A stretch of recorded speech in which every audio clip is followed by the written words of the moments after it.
What's up, guys? This is the Honest Outlaw here, and today we're going to be doing a pretty fun video. We're going to be talking about the top 10 guns I like the most. Basically, my top 10 favorite guns.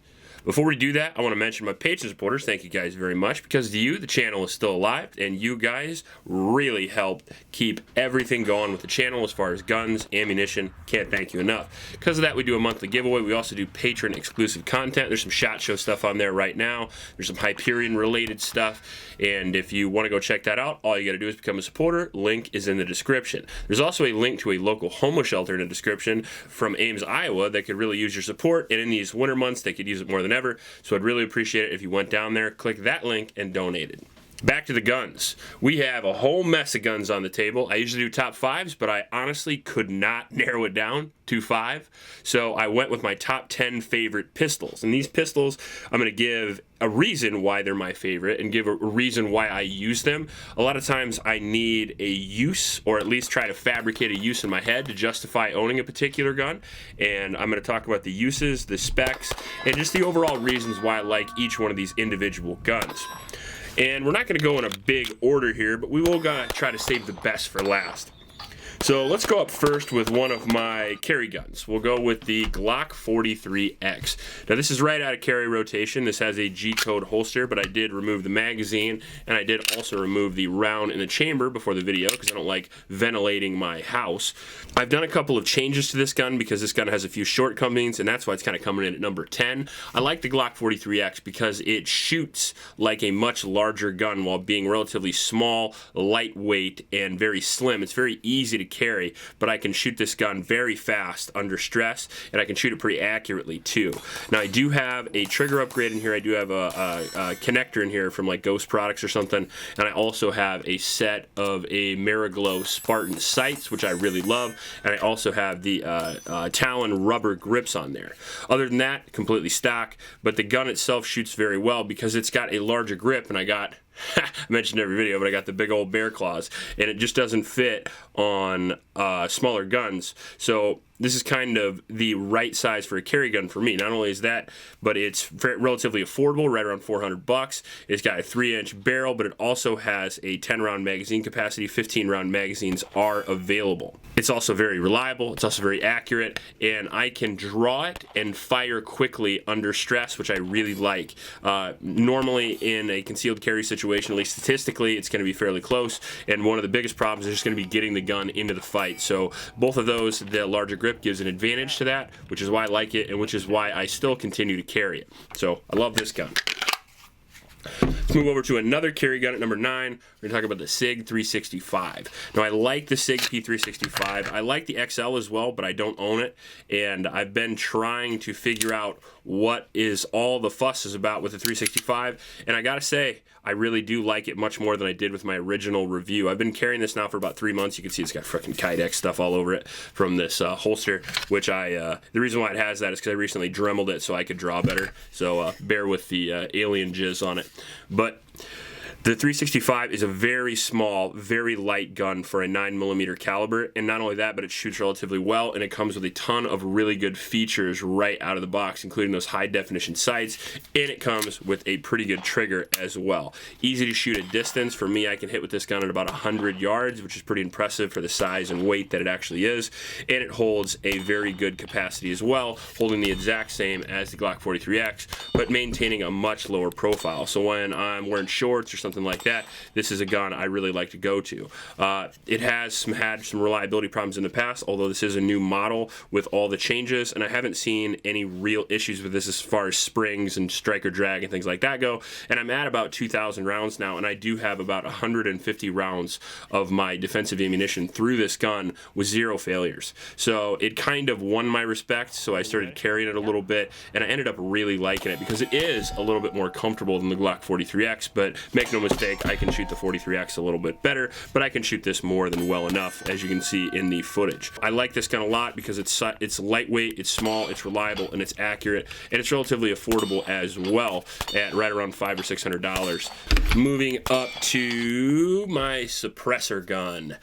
This is my Beretta M9A3. Now this is an upgraded version of the Beretta M9, and it was one of the guns that was submitted into the military trials. I'm a big fan of the Beretta series, the 92 and the M9 series, and this to me is one of the better versions you can get. Now the 92X is pretty cool as well, but I haven't tried that yet. I will have that this year, hopefully. I'm going to buy that for review. But as far as that out of the picture, this is my favorite Beretta I've ever tried. It comes with an upgraded trigger, makes it very accurate. It's got a threaded barrel. It's got the cool like tri-tone FDE with a whole bunch of different colors, which kind of reminds me of the Scar 16, Scar 17 series, that kind of hodgepodge of cool looking colors. It's got the decocker on there, which is nice, but it's also swept up, so it's a lot harder to hit it. Sorry, it's got the safety on there. I haven't transferred it to a G model yet, but I will at some point. But it's extended up a little bit, so it's a little bit harder to accidentally engage when you're pulling the slide back, and I haven't had those issues. Not only that, but the Beretta series is known for being reliable, accurate, and it's just a beautiful gun overall. But the reason why it sticks in my number 10 is because this particular gun is the most reliable gun I've ever ran with a suppressor. Browning action guns like the Glock, for example, have a tendency to have some issues with suppressors, and then you can put boosters on, but they still have some problems. Glocks, I have to change the recoil spring. With the Beretta M9A3, I literally screw the suppressor on there and shoot whatever ammo I'm shooting, whether it be 147 grain subsonic or 115 grain regular ammunition, and it will just run with this gun. So it feels great, it looks cool, it runs perfect with a suppressor. Overall, it just fits a niche that I really like, especially when I'm running lights, like when I'm doing light testing. I throw it on this gun because if I run the suppressor at night, it's not quite as loud with my neighbors, so I'm shooting at like 10, 11 o'clock. So it's a really good gun for lots of applications, including home defense, and it's not very heavy either, even though it's an aluminum, or it's a metal frame gun, it's aluminum framed. So it's only about 32 ounces, I want to say. Relatively easy to use it for a do-it-all gun, and many people have used the Beretta M9 series for that exact purpose for a really long time. So it's dependable, reliable, and fits a lot of uses. Now let's bounce into my carry gun, my main carry gun. If I had to pick one carry gun for the rest of my life, it would probably be this. This is my CZ P07. So I love this gun. I cannot stress that enough. Like, if people are like, well, you'd pick a Glock 19. No, I'd pick this. This is what I would pick over a Glock 19. It has a lot of advantages to me, and I've had so many rounds, and you can see this thing is a little haggard, but it's because this thing gets used. Some of the upgrades I have with it are going to be the Cajun Gunworks sights. I have a Cajun Gunworks trigger upgrade in here, but it's the carry package, so you don't risk any malfunctions or any light primer strikes or anything like that. I've got some old-ass Talon grips on here, but I will get this silicone carbided from Legion Precision. They have a light version of silicone carbide and a heavy version, one for like competition, one for carry, and I'm gonna get that eventually. But this Talon grips, man, this keeps on kicking. I mean, you can see it's taken some abuse, and it's ripped off a little bit here and there, but it still runs. So I love this gun for many reasons, but one of them is it's extremely reliable. Another one is that I can just shoot it well. For whatever reason, the grip profile and the trigger and everything just meshes with me so perfectly, and it's not difficult to shoot this gun. I cannot shoot this gun for 3 or 4 months and then shoot it like a dream every single time I bring it out. So I love it for that reason. I love it for being reliable. I love it for being accurate, but the main reason I love it for is going to be that double action, single action that I am so used to with my CZ Shadow series. And I like that because if you want to have that crisp, short trigger pull, you can have that, but if you want to have a long trigger pull to protect you from shooting your junk when you're carrying appendix, you can have that as well. So this is a really lightweight 9mm, starts a 9mm double action gun. It holds 15 rounds in the magazine, and it is more than large enough to do anything you'd want with it, and it's still the right size to carry. So for a do-it-all absolute gun to use for everything, I see no other options, in my opinion, that are better than the P07. Now let's bring it into some of the fun stuff, and we're going to talk about my Umberti Colt single action clone. And I basically consider this a Colt single action. I'm a big Old West fan, which is kind of why the channel's called Honest Outlaw in the first place. I'm a huge Eastwood fan, and I love Old West guns. I don't show them as much on the channel because they just don't seem to be as popular, but I do own tons of these, including lever actions and other revolvers as well. So if you want to see more of these on the channel, let me know.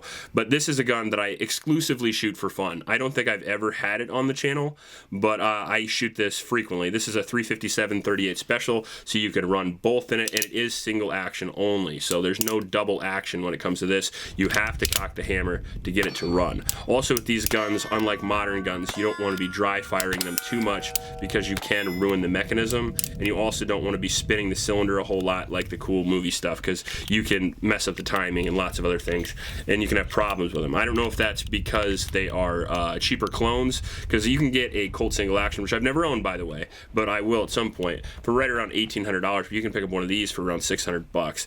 And with the case hardening and the wood grips, it's just a phenomenal pistol, and they're surprisingly accurate as well, even though you really only have a front sight to line up with kind of a little bit of a rear notch there.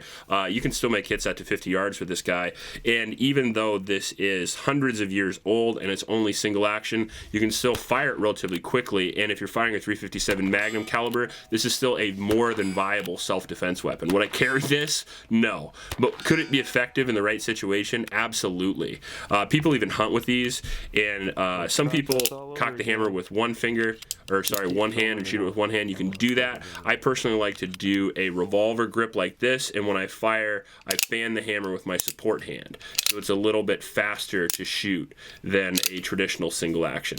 You can do it how you want. That's how I prefer to use it. And if you want to load it, you can put the hammer to half cock, and you can slide the cylinder around and load the ammunition. Now, I'm by no means a revolver expert, but this still is one of my favorite guns to shoot, and it is my favorite revolver. Like I said, 357 Magnum, 5-inch barrel, single action only, Umberti, Taylor & Co. Umberti, model 1873, 357 Magnum. Absolutely love this gun. Now we'll move up the list to the wild card. And what I mean by the wild card is I almost picked the Smith & Wesson M&P Compact, but I decided for fun factor, which one of these two would I rather have? I'd rather have the M17 with the Flux brace. I know that's kind of a crazy thing. I got this M17 chassis from Flux Defense, and ever since then, I'm absolutely loving this thing. It's a little PDW that's relatively cheap. All you have to do is take the top of your M17 or any type of Sig gun. You can use a Legion, you can use whatever you want, and you put the module in, the slide in, and you basically have a little PDW, a little submachine gun. And I absolutely love this thing. If you click out the rear brace right here, you can see this little spot right here. I can only do it this way, but you can see that the brace portion, not a stock, a brace, extends out, and you can use that to brace yourself as another point of contact, and you could shoot this very, very accurately. Not quite rifle accurate, but still incredibly accurate and incredibly fast. And in medium to close distances, this is extremely effective. It fixed a lot of the problems that the Glock one had. Not only that, but it's got a light mount, and it's got an option to mount a non-reciprocating red dot, which makes it feel very reminiscent of a sub gun. So overall, the cool factor of this is off the chain, and the fun factor of it is unbelievable. It's really fun, and when you bring this out of a case or bag to one of your buddies, and they've never seen anything like this, and you pop that brace out, and he sees this thing, they have to shoot it. Not only that, but couple it with the affordable magazines of the M17 or the 320 series. It's just awesome. I think these go for right around $400. If memory serves me, it's been a long time since I reviewed this. They are worth absolutely every single penny. Now we'll get into the big four, and these, make no mistake, are my 4 favorite guns out of the top 10.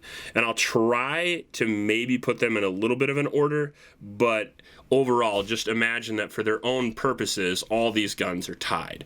So we'll go first with the only polymer gun on the table left, and that is going to be my Jaeger Works John Wick stick, my Glock 34 here. I absolutely love this gun. I'm rocking the SRO on it right now because the SRO is my current favorite red dot. I'm a big fan of it, and this is my carry optics gun that I might be running this year. I might not. I'm not really sure between the two of these which one I'm going to run. We'll get into that in another video, but it does have a lot of upgrades. This is not a stock 34. It has the front cut, it has the slide work from Jaegerworks, it has the agency arms trigger, it has my horrible stippling job, but it is extremely effective to get that agency arms gas pedal cut. It's got some silicone carbide on it as well, also with some internal parts from Zev, I believe. This is a 5-inch 9mm striker fired pistol, and it is extremely reliable and extremely accurate and extremely quick to shoot. Out of any polymer gun, man, this shoots the best for me personally, just because I've shot Glocks for a really long time, and this has always been my favorite, the 34, and it just shoots fantastic. The slide cuts work to speed up the cyclic rate just a little bit, and in my opinion, it reduces the overall felt recoil. The red dot one point of aim is phenomenal. The flat face apex trigger is absolutely fantastic. And this gun, in its current form, I think weighs right around 28 ounces. And you still have the velocity of that 5-inch barrel and the accuracy and low recoil of the 34. So if you're looking for a duty gun or a home defense gun and you want it to be lightweight or like a WROL type shit hit the fan type situation, the Glock 34 is second to none. It is one of my favorite guns, and still to this day is my home defense gun. I throw a Surefire X300 on there, and I have a +5 extension from Shield Arms, and it is a phenomenal home defense gun. All right, now down to the big three, and out of these, I'm going to have to go with the Hyperion right now, just simply because it could eventually become my favorite, but it hasn't been as proven as these two quite yet. The Hyperion is a 2011 9mm, and what that means is basically it's a double stack 1911 with 3 parts. It's got a slide, it's got a frame, and it's got a aluminum grip. You can put polymer grips on here, you put steel grips. From Atlas, this is a completed gun. I did not build this, and it comes with a 4.6-inch slide, which really speeds this gun up.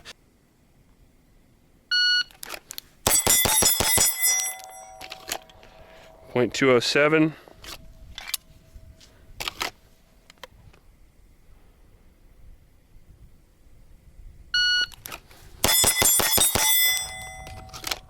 .202 or 2.02.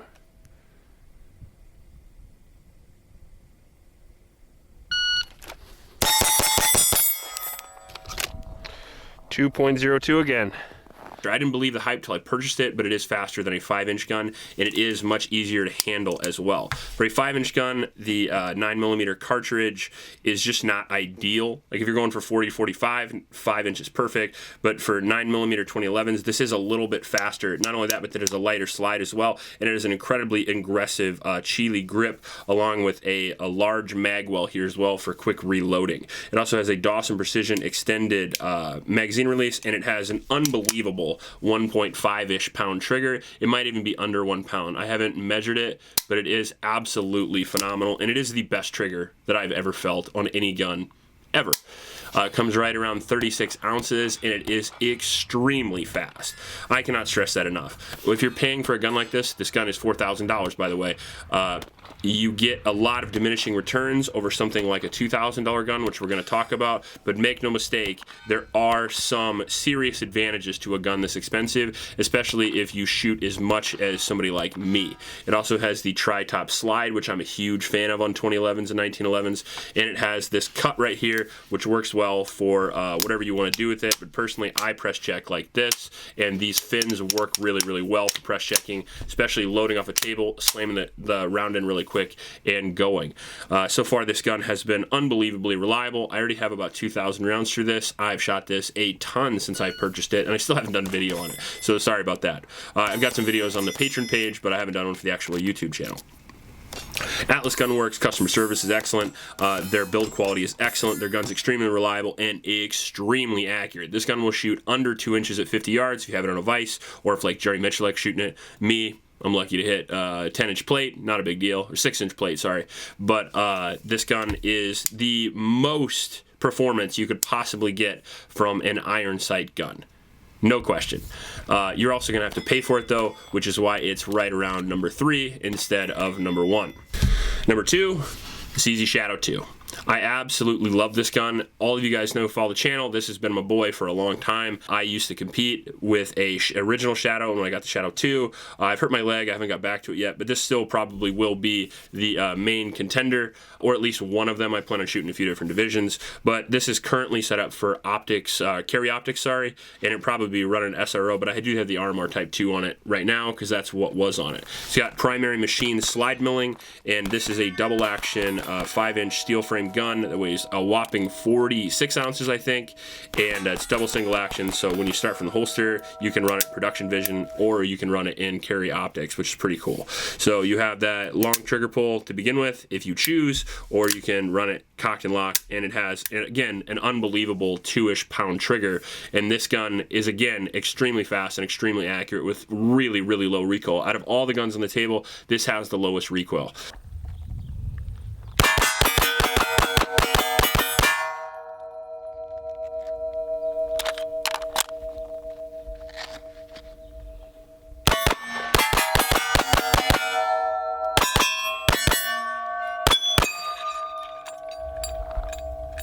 Pretty fast. Yeah. So if you're looking for a low recoil gun, this is, again, second to none, absolutely phenomenal. The CZ75 ergonomics, the 25 lines per inch checkering, the perfect safety, and this is a CZ custom gun. It also has the AccuBushing on my other slide that is not cut. I have 2 of these, so I can just take the slide off and put the other one on if I want to run production or carry optics, but I think the carry optics version looks cooler, so I wanted to put it in this video. It's got only one pick reel, and that adds weight here out front that helps lower recoil, and it's got an extended safety, and it's got these awesome ass lock grips that are incredibly aggressive but really lock this gun down, making it one of, if not tied, for my favorite gun of all time, with, of course, the Wilson Combat CQB 1911. The Wilson Combat CQB is the most reliable 1911 I've ever had. I have about 3,000 or 4,000 rounds through this now, and it has 0 problems. It has a fluted barrel. It has all the fixings from Wilson Combat, a 2-pound trigger from single action. It's got an extended safety. It's got a mag well, and this is a 9mm, so it takes 10-round magazines, which is more than enough to get the job done in almost every situation. Plus, that reload is only about half a second away.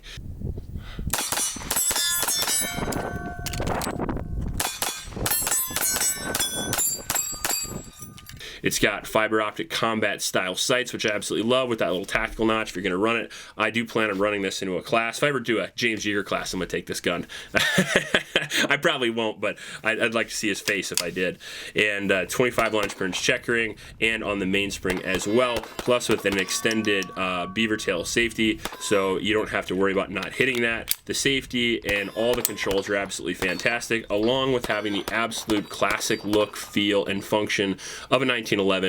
Unbelievably accurate, under 2 inches at 100 yards, very low recoil, absolutely easy to shoot. This gun is a cheat code.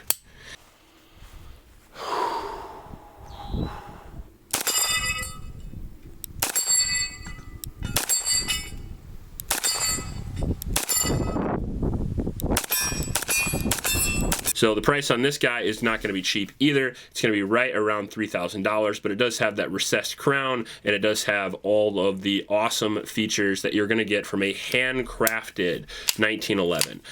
Bill Wilson over at Wilson Combat, he has people make these by hand, and I do believe one person assembles each gun, which is pretty awesome. I'm never going to sell this gun because the 1911 is my favorite gun, and this is my favorite 1911 I've ever had. And not only that, but some 1911s can be plagued with reliability problems, especially cheap ones. However, this one is unbelievably reliable, and I would just be a fool to sell this. Overall, if I had to pick one gun out of these, would it be this? Probably. If you like this video, please like and subscribe. Please help out your Oklahoma shelters, and remember to recycle. I'll check you later. Rounds loaded up in this beautiful monster here, the HK Mark 23, and we're going to shoot at 50 yards and see how we do.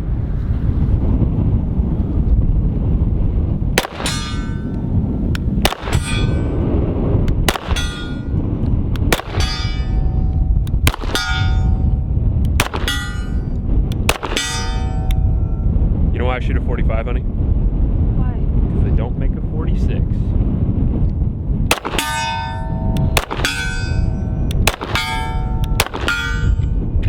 Damn, this is a beautiful pistol. was supposed to get?